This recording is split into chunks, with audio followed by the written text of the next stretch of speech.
Shalom Bapak Ibu Saudara yang terkasih di dalam Tuhan Yesus Kristus. Saya sungguh mengucap syukur kita boleh bersama-sama mengambil waktu kita untuk bersatu di dalam doa. Kita memuji menyembah Tuhan. Mari kita sama-sama bangkitkan iman kita, bangkitkan roh kita, menyembah Tuhan. Dia Allah yang hidup, Dia Allah yang besar. Amin. Sebelum kita menyembah memuji Tuhan, mari kita sama-sama satu di dalam doa. Tuhan Yesus yang baik, kami sungguh mengucap syukur Tuhan untuk hari ini lagi, untuk malam yang baik, kami boleh berkumpul bersama-sama. Walaupun kami tidak ada di satu tempat, tapi kami percaya Tuhan Yesus, kuasa-Mu, hadirat-Mu nyata di rumah-rumah, dimanapun kami berada Tuhan Yesus. Dan kami siap untuk memuji menyembah Tuhan. Di dalam nama Tuhan Yesus kami telah berdoa dan mengucap syukur. Haleluya, amin. Mari kita berikan tepuk tangan buat Tuhan kita. Haleluya, Dia Allah yang besar, amin. Mari kita sama-sama mengangkat hati kita, memuji, menyembah Tuhan. Haleluya. Mari sama-sama katakan, sing it. Oh, oh, oh, oh, oh, yes. God is fighting for us. God is on our side. He has overcome. Yes, He has overcome. We will not be shaken. We will not be moved. Jesus, You are here, carrying our burdens, carrying in our burdens, covering our shame. He has overcome. Yes, He has overcome. We will not be shaken. We will not be moved. Jesus, You are here. Sing, I will live, I will not die. I will declare and lift You high. Life in me, and I am healed in Jesus' name. Hallelujah. Sing, oh.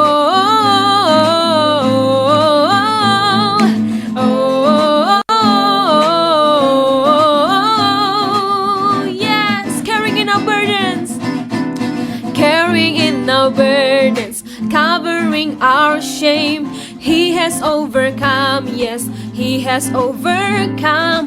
We will not be shaken. We will not be moved. Jesus, You are here. Sing, I will live, I will live, I will not die.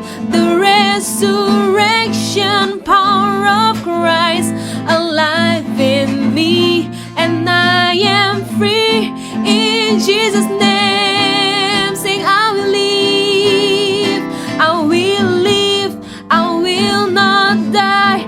I will declare and lift You high. Christ revealed, and I am healed in Jesus' name.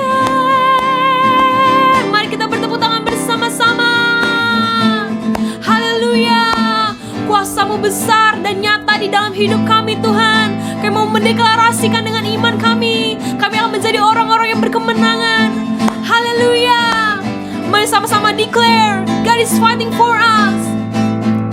God is fighting for us, pushing back the darkness, lighting up the kingdom that cannot be shaken. In the name of Jesus, enemies defeated, and we will shout it out, shout it out. God is fighting for us, pushing back the darkness, lighting up the kingdom that cannot be shaken. In the name of Jesus, enemies defeated, and we will shout it out. One more time, sing. God is fighting for us, pushing back the darkness, lighting up the kingdom that cannot be shaken. In the name of Jesus, enemies defeated, and we will shout it out, sing. I will live, I will not die. The resurrection power of Christ alive in me, and I am healed in Jesus' name.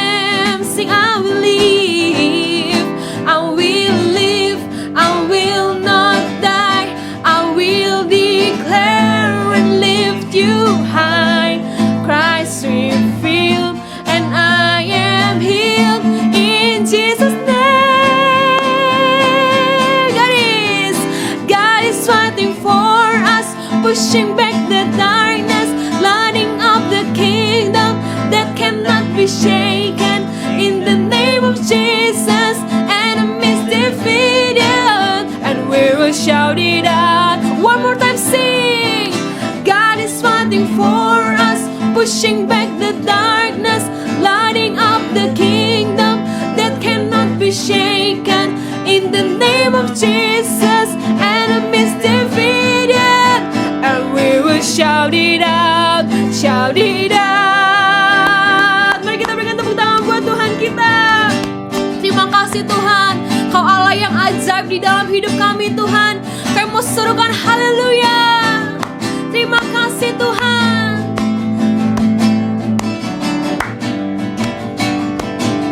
Kasih-Mu besar bagi setiap kami ya Tuhan Yesus. Mari kita mau sama-sama katakan, tak terbayang, tak terbayang kebesaran-Mu dan tak terbanding kekuatan-Mu Tuhan. Kau megah bagiku segenap jiwa dan pengharapan telah ku serahkan untuk rencana-Mu Tuhan. Kau Raja atasku. Mari kita angkat tangan kita. Hanya Kau yang layak ditinggikan. Ajaib Kau Tuhan, ajaib Kau Tuhan, agung dan perkasa. Amin.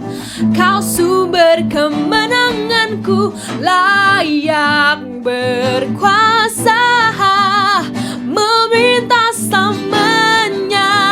Yesus, Yesus, Kaulah Raja mulia. Mari kita berikan tepuk tangan buat Tuhan kita.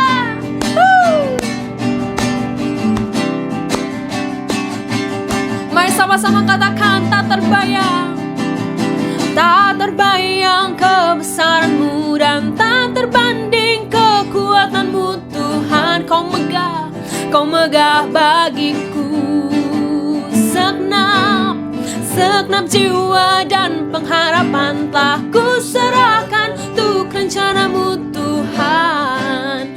Kau Raja atasku. Hanya Kau yang layak ditinggikan. Hanya Kau yang layak ditinggikan. Ajaib Kau Tuhan, ajaib Kau Tuhan, agung dan perkasa.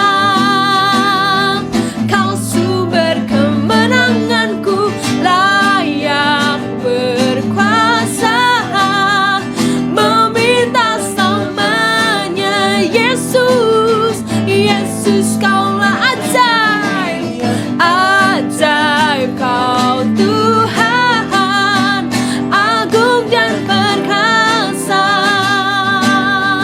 Kau sumber kemenanganku, layak berkuasa, meminta samanya. Yesus, Kaulah Raja mulia. Sampai selamanya Kau Raja mulia Tuhan. Kau ajaib di dalam hidup kami. Mari kita berikan tepuk tangan buat Tuhan kita. Thank you Jesus.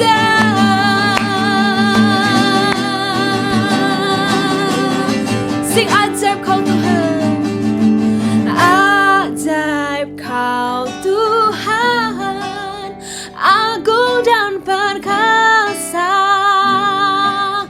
Kau sumber kemenanganku, layak berkuasa, meminta samanya. Yesus, Kaulah Raja mulia. Ajaib Kau Tuhan, agung dan perkasa. Kau sumber kemenanganku, layak berkuasa, meminta samanya. Yesus, Kaulah Raja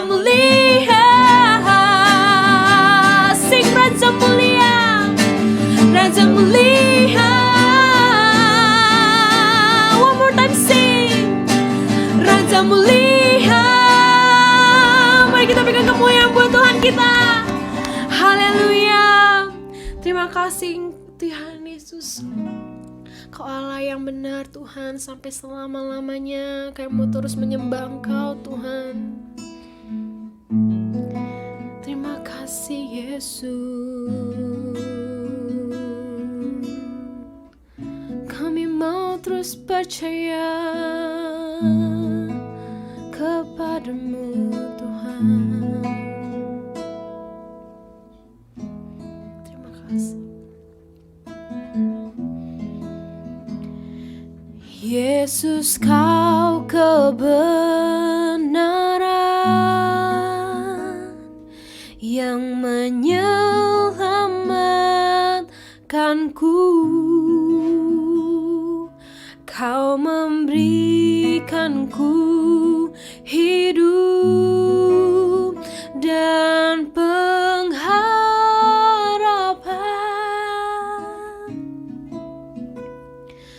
Ku ikut kehendak-Mu, ku perlu anugerah-Mu. Ku nyatakan janjiku kepadamu.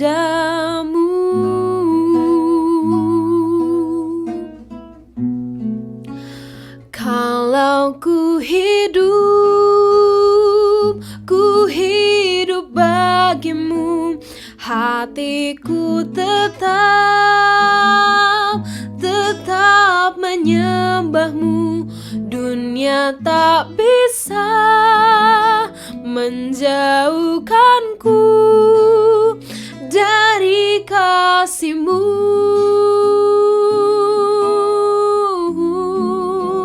Selama ku hidup bagimu, mataku tetap memandang-Mu. Dunia tak bisa menjauhkanku dari kasih-Mu.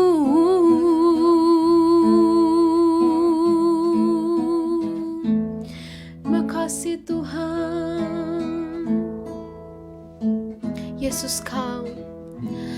Yesus, Kau kebenaran yang menyelamatkanku. Kau memberikanku hidup dan pengharapan.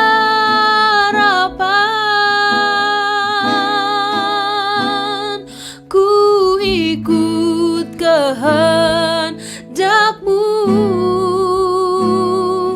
ku perlu anugerah-Mu. Ku nyatakan janjiku kepadamu.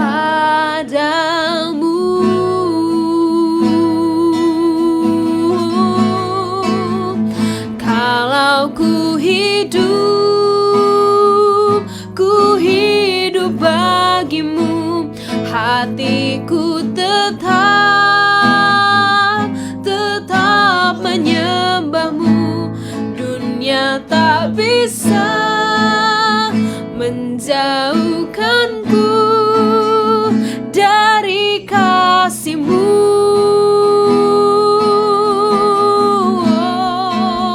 Selama ku hidup bagimu, mataku tetap memandang-Mu. Dunia tak bisa menjauhkanku dari kasih-Mu. Kalau ku hidup, kalau ku hidup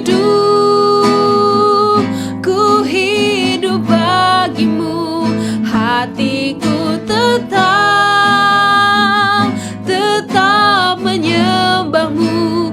Dunia tak bisa menjauhkanku dari kasih-Mu.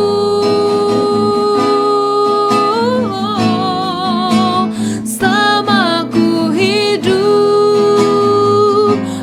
hidup bagimu. Mataku tetap memandangmu. Dunia tak bisa menjauhkanku dari kasih-Mu.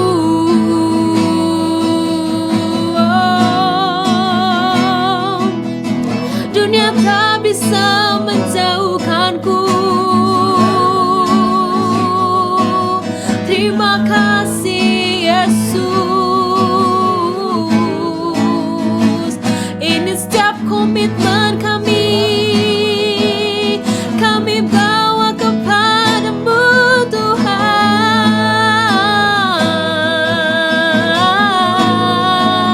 sampai selamanya.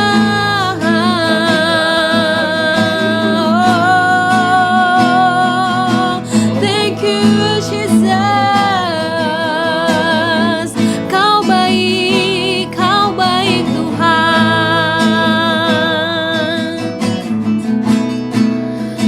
Kalau ku hidup bagimu.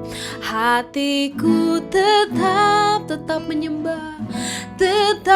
menyembahmu. Dunia tak bisa menjauhkanku dari kasih-Mu.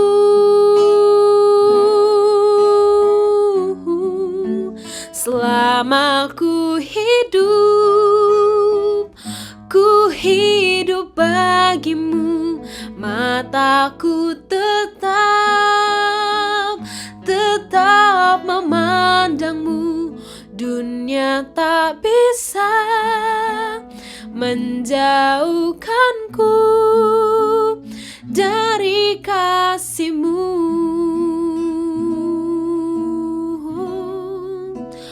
Dunia tak bisa menjauhkanku dari kasih-Mu.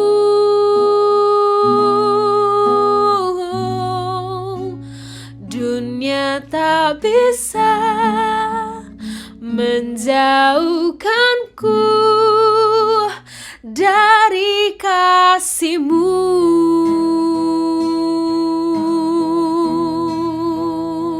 Terima kasih Tuhan.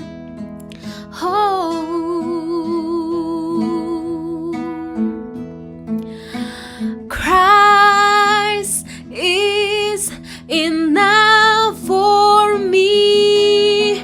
Christ is enough for me. Everything I need is in you. Everything I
before me, the world behind me. No turning back, no turning back. The cross before me, the world behind me. No turning back, no turning back. Christ is enough for me. Christ is enough for me. Everything I need is in you. Everything I need. One more time, sing Christ. Christ is enough for me. Christ is enough for me. Everything I need is in you. Everything I need, I have decided to follow Jesus. No turning back, no turning back. I have decided to follow Jesus. No turning back, no turning. The cross before me, the cross before me, the world behind me. No turning back, no turning back. The cross before me, the world behind me. No turning back, no turning back.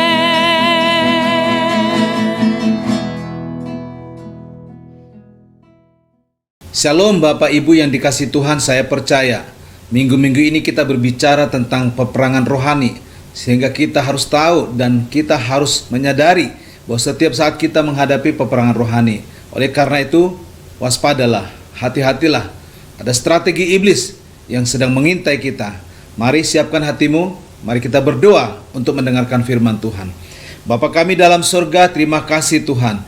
Kami sangat percaya bahwa setiap hari memang kami sedang mengalami peperangan rohani, tetapi bersama dengan Yesus dan di dalam Tuhan Yesus, kami bukan mengejar kemenangan, tapi kami bergerak dari kemenangan demi kemenangan, karena kemenangan kami telah dijamin di dalam kematian Kristus. Karena Yesus bangkit, maka kami juga mampu mengalahkan setiap musuh-musuh yang mencoba menghalangi pertumbuhan iman kami. Engkau urapi hamba-Mu dalam menyampaikan firman Tuhan.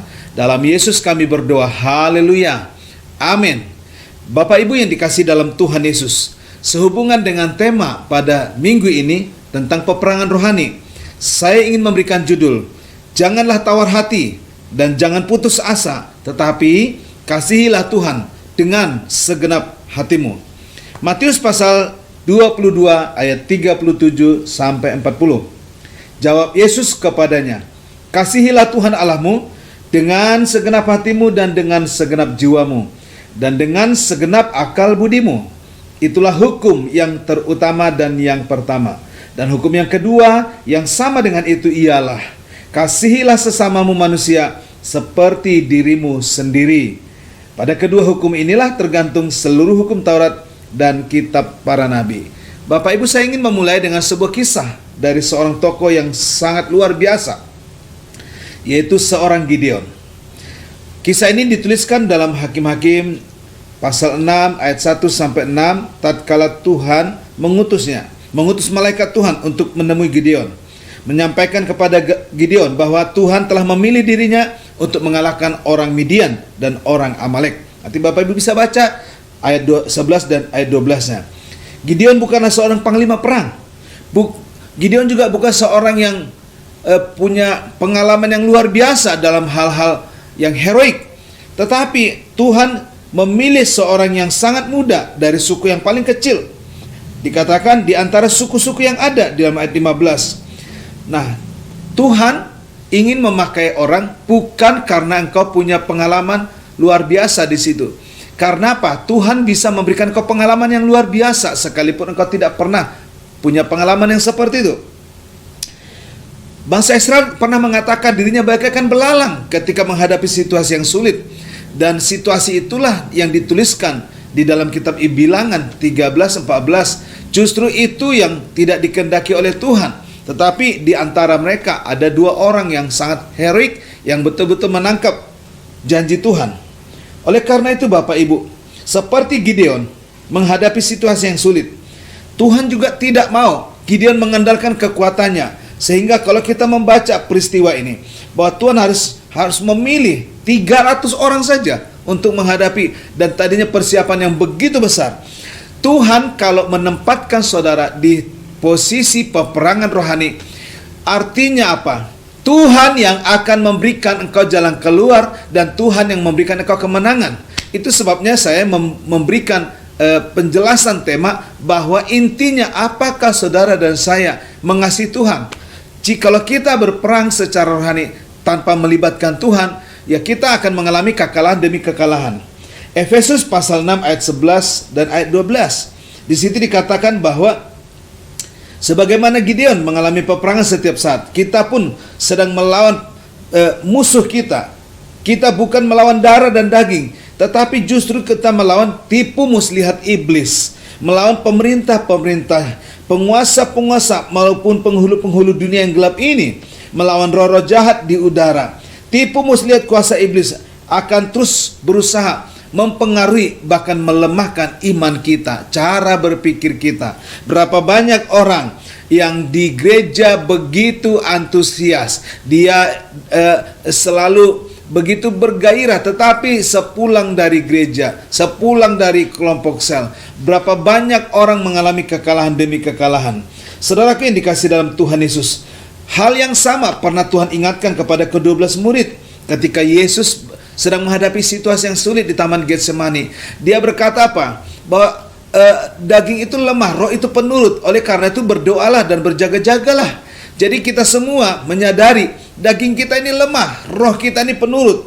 Nah, oleh karena itu saudara dan saya ada garansi mengalami keberhasilan dan kemenangan dalam peperangan rohani.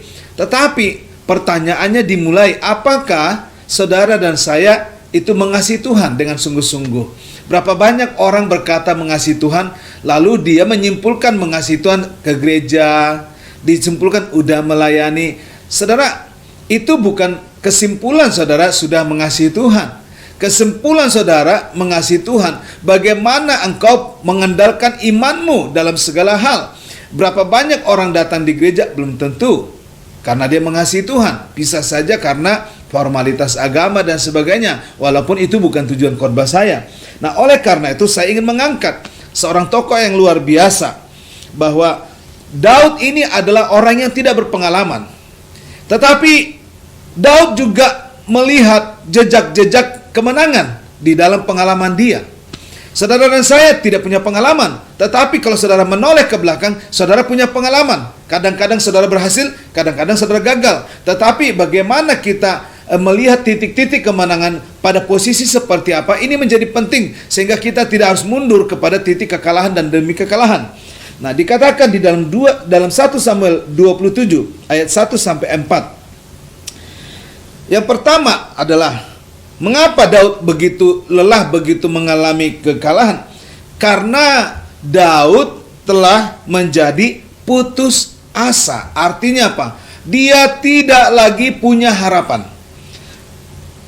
Kuasa si jahat, kuasa-kuasa iblis, dia tidak datang kepadamu dalam bentuk horor, tetapi dia melemahkan harapanmu.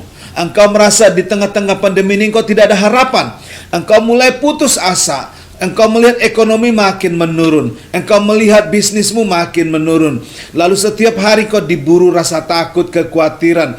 Timbullah namanya putus asa. Engkau melihat anakmu tidak ada perubahan, sehingga orang tua mulai putus asa. Demikian juga anak, dia melihat harapan dalam keluarganya sudah menurun, dan dia tidak lagi melihat ada Tuhan yang bisa memberikan dia harapan. Mereka juga mulai putus asa. Maka ayat 1 dikatakan, bagaimanapun juga pada suatu hari aku akan binasa oleh tangan Saul. Jadi tidak ada yang lebih baik bagiku selain meluputkan diri dengan segera ke negeri orang Filistin. Maka tidak ada harapan bagi Saul untuk mencari aku lagi di seluruh daerah Israel, dan aku akan terluput dari tangannya. Saudara yang dikasihi Tuhan, perhatikan kalimat ini baik-baik. Bukankah Daud telah mengalahkan orang Filistin yang bernama Goliat? Bukankah Goliat pemimpin yang sangat besar, pemimpin yang sangat heroik, pemimpin yang ditakuti bukan orang Filistin saja, tapi seluruh dunia takut. Bahkan ketika Goliat menghadapi Saul, Saul takut. Tentara-tentara Saul takut. Tetapi Daud dipakai Tuhan mengalahkan Goliat. Tetapi ketika Saul sedang mengancam hidupnya, dia tidak lagi melihat titik kemenangannya, tetapi dia mulai melihat titik intimidasi. Oleh karena itu, dia menyimpulkan, sebab bagaimanapun juga aku pasti binasa di tangan Saul. Inilah orang yang sudah putus asa. Saudaraku yang dikasihi Tuhan, iblis tidak datang kepadamu dalam bentuk yang horor. Saudara, kalau saudara tidur nonton film horor, itu mah tidak sebanding dengan apa yang saya maksudkan dalam renungan hari ini. Jadi itu hanya pikiranmu saja yang mungkin karena engkau dilatar belakangi cerita horor. Tetapi iblis tidak datang dalam bentuk itu kepadamu, tetapi dia merusak harapanmu, merusak imanmu, sehingga Daud berkata, tidak ada harapan lagi bagiku, lebih baik aku pergi ke Filistin. Sebab kenapa aku pergi ke Filistin? Karena bangsa Israel takut sama orang Filistin. Jadi Daud menyimpulkan bahwa pertolongan dia bukan lagi di tangan Tuhan, tetapi pertolongan dia adalah di tangan Filistin. Orang yang putus asa, dia lupa siapa yang harus diandalkan. Kalau jemaat-jemaat yang dikasihi Tuhan, engkau sedang menghadapi situasi yang sulit, kalau engkau sudah dalam keadaan krisis, hari ini engkau tidak pantas mencari pertolongan kepada kekuatan dunia ini, kepada kekuatan manusia. Maka Tuhan pernah menasihatkan, terkutuklah orang yang mengandalkan manusia dan kekuatannya, tapi diberkatilah orang yang mengandalkan Tuhan. Saudara bisa membaca itu di dalam kitab Yeremia 17 ayat 5 dan ayat yang ke-7. Saudara yang dikasihi dalam Tuhan, berita-berita di televisi itu banyak sekali berita-berita bagaimana tentang pandemi, bagaimana di kota A, di kota B, situasi orang yang sakit. Saudara mulai berpikir, cepat atau lambat aku juga akan sakit. Itu putus asa. Oleh karena itu, apa yang menjadikan Daud ini putus asa? Perhatikan di ayat 1 katakan, Daud berpikir di dalam hatinya. Saudaraku yang dikasihi dalam Tuhan Yesus, pikiran dan hati sangat dekat sekali. Oleh karena itu, betul, tidak ada yang salah bagi Daud apabila saat ini dia berada di tengah situasi yang kelam. Baik secara etika, moral, pengalaman, sebenarnya tidak ada yang salah. Tetapi mestinya, harusnya dia membaca firman Tuhan. Kalau saudara ketika situasi itu, bukalah Yakobus pasal 1 ayat 2. Anggaplah itu suatu kebahagiaan. Artinya apa? Ketika engkau sedang menghadapi situasi sulit, dikatakan anggaplah itu suatu kebahagiaan. Karena apa? Situasi itu akan memurnikan imanmu. Situasi itu akan memberikan harapan yang baru kepadamu. Jadi, mengapa Daud menjadi putus asa? Karena dia tidak lagi melibatkan firman Tuhan untuk mengerti hati dan pikirannya. Yang penting, bagaimana hatiku, bagaimana pikiranku. Lalu saya menyimpulkan. Nah, Daud berpikir di dalam hatinya. Oleh karena itu, Bapak Ibu yang dikasihi dalam Tuhan Yesus Kristus, Filipi 4 ayat 8, saudara-saudara, semua yang benar, semua yang mulia, semua yang adil, semua yang suci, semua yang manis, semua yang sedap didengar, semua yang disebut kebajikan dan patut dipuji. Lalu dikatakan, pikirkan semuanya itu. Kalau engkau sedang mengalami putus asa, jangan suka menemui orang yang tidak sungguh-sungguh dalam Tuhan. Kalau engkau sedang mengalami problema, jangan diskusi kepada hal-hal yang tidak memberikan jawaban. Kalau engkau sedang punya kesulitan, jangan suka menuliskan itu di medsosmu.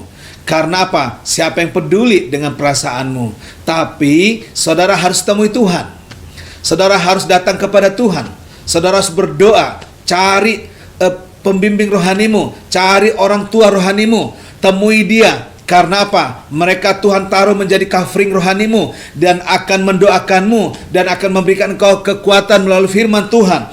Karena apa? Dunia ini hanya cerita pengalaman. Dunia ini hanya cerita-cerita nasihat. Tetapi nasihat orang lain, pengalaman dia belum tentu akan menjadi pengalamanmu. Tetapi firman Tuhan itu ya dan amin. Dalam situasi apapun dia selalu up to date. Oleh karena itu Alkitab mengajarkan situasi yang sulit harusnya engkau datang kepada firman Tuhan. Kalau engkau tidak lagi datang kepada firman Tuhan, itu artinya engkau tidak mengasihi Tuhan. Kalau engkau mengasihi Tuhan, engkau mendengarkan firman Tuhan. Kalau engkau mengasihi Tuhan, engkau pasti beribadah mendengarkan firman Tuhan.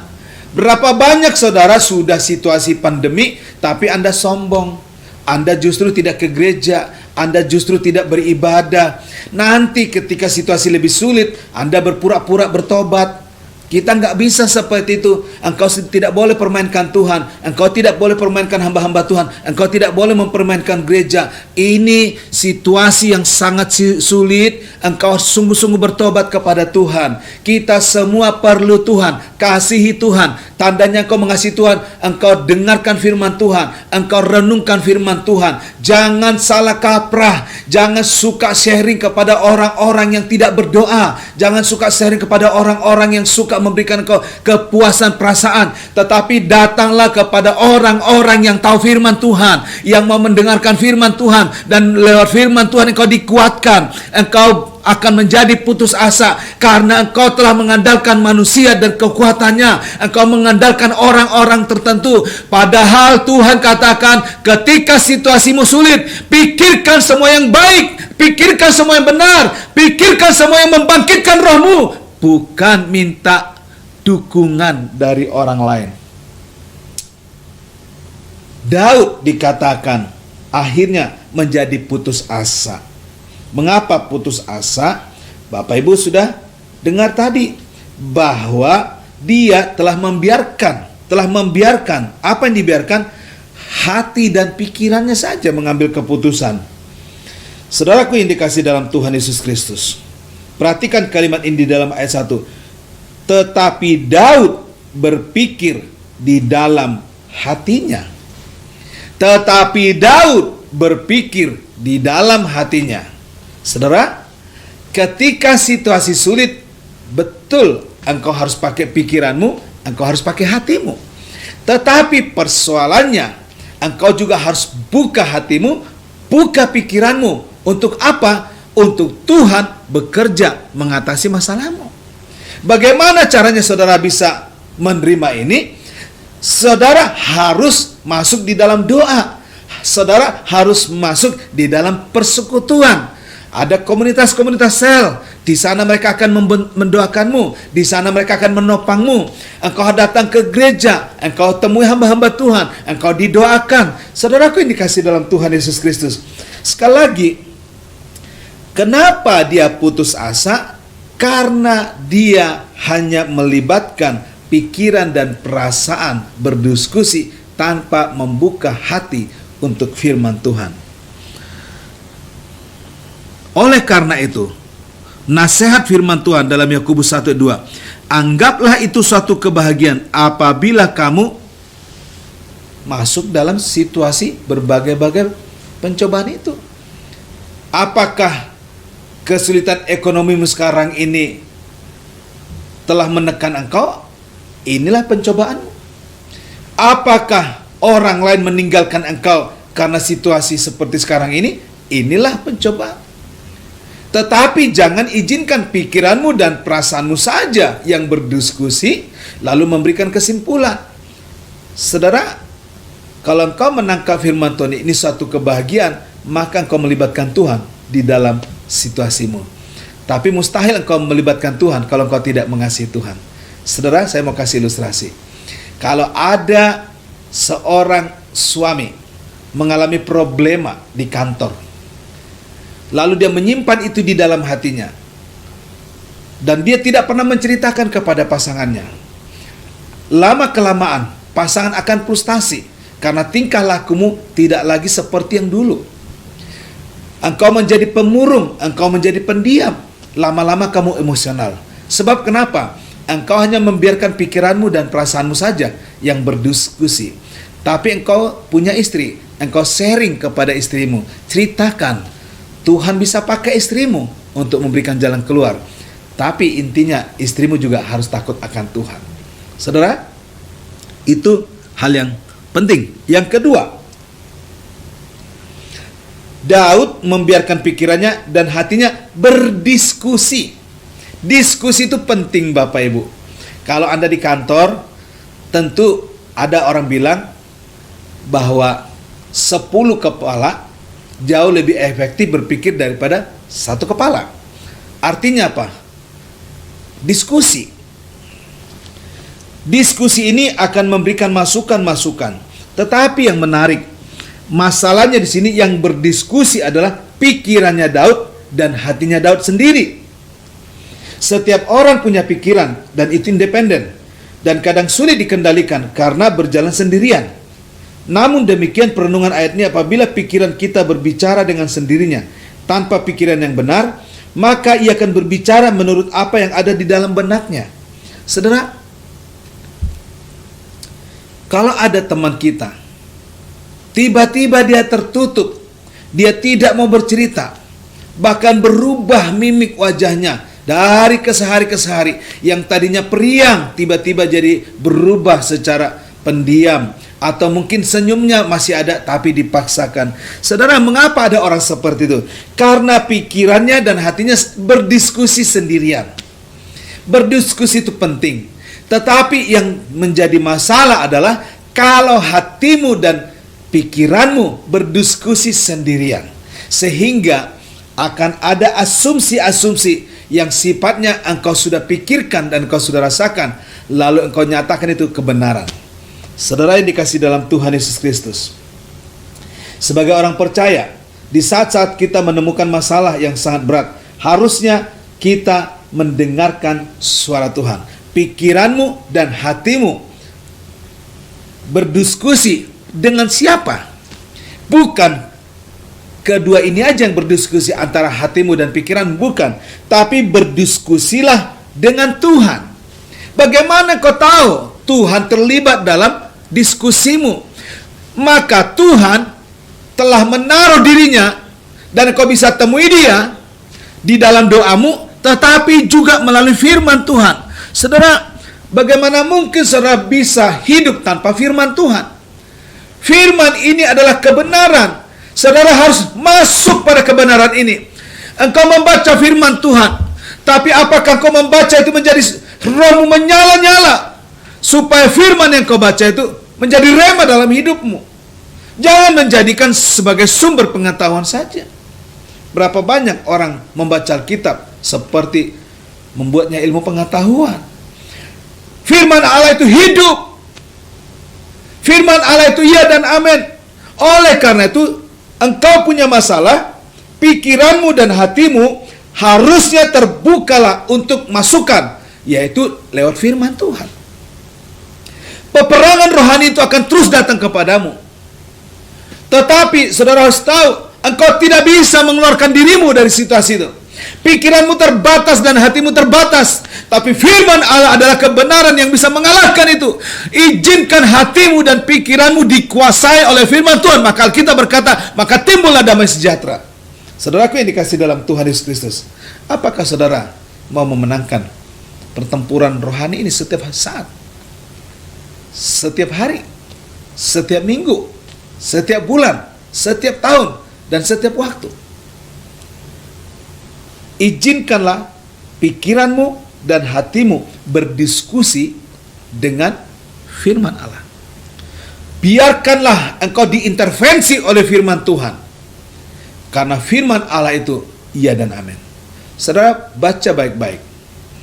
Yohanes pasal 1 dikatakan adalah firman. Firman itu bersama-sama dengan Allah, dan firman itu adalah Allah. Ayat 3 berkata, tidak ada sesuatu pun yang telah jadi selain yang diciptakan oleh Tuhan. Kejadian pasal 1 menunjukkan bahwa firman Allah itu berkuasa. Maka perintah, yaitu dengan perkataan, jadilah langit dan bumi serta segala isinya. Kalau dari yang tidak ada bisa menjadi ada. betapa mudahnya Tuhan memberikan engkau pengertian dari hatimu dan perasaanmu yang sedang kau alami ini. Dia memberikan engkau penerangan. Kalau engkau mengasihi Tuhan, engkau tidak akan jauh dari firman Tuhan. Kalau engkau mengasihi Tuhan, engkau tidak jauh dari ibadah. Kalau engkau mengasihi Tuhan, engkau tidak jauh dari hubungan persekutuan dengan orang-orang beriman. Saudara yang kasih dalam Tuhan Yesus Kristus, pada malam ini saya mau ingatkan saudara dan saya, mengapa engkau tawar hati? Mengapa engkau putus asa? Karena engkau tidak lagi mengasihi Tuhan.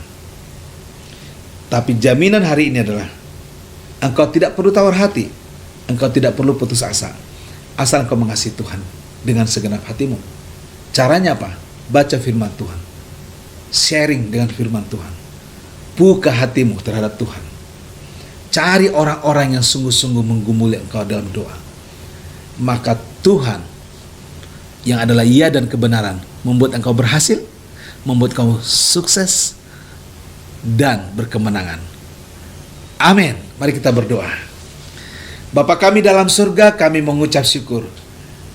Sekalipun daging kami ini lemah, roh ini penurut, tapi ketika pikiran dan perasaan kami berdiskusi tanpa melibatkan Tuhan, maka kekalahan demi kekalahan akan terus menghampiri kami. Tapi apabila kami membuka diri kami kepada Tuhan dan membaca firman Tuhan, mengasihi Tuhan dengan segenap hati kami, maka kami berada dari titik kemenangan kepada kemenangan. Oleh karena itu kami berdoa Tuhan, kalau ada jemaat yang sedang mengalami peperangan rohani sehingga dia sulit mengambil keputusan pada detik ini, aku berdoa biarlah mereka membuka hatinya kepada Tuhan, membuka firman Allah, karena firman-Mu itu iya dan kebenaran. Diberkatilah setiap umat-Mu, diberkati setiap anak-anak Tuhan yang sedang mengikuti mesbah malam ini, dan secara khusus kami warga GKRI, haleluya, kami akan hidup di dalam kemenangan demi kemenangan. Ketika kami tidak lagi mengandalkan pikiran dan perasaan kami saja, tapi kami mengandalkan Tuhan dalam seluruh aspek kehidupan kami. Kiranya kasih anugerah dari Allah Bapa, kasih anugerah Tuhan Yesus oleh Roh Allah yang Kudus membuat kami berhasil sekarang ini sampai selama-lamanya. Haleluya. Amin. Puji Tuhan, Bapak Ibu yang dikasih Tuhan, anak-anak muda, peganglah firman Tuhan. Kita masih menghadapi peperangan, tapi kalau engkau mengasihi Tuhan dengan sungguh-sungguh, kemenangan ada di pihakmu. Tuhan Yesus memberkati. Shalom.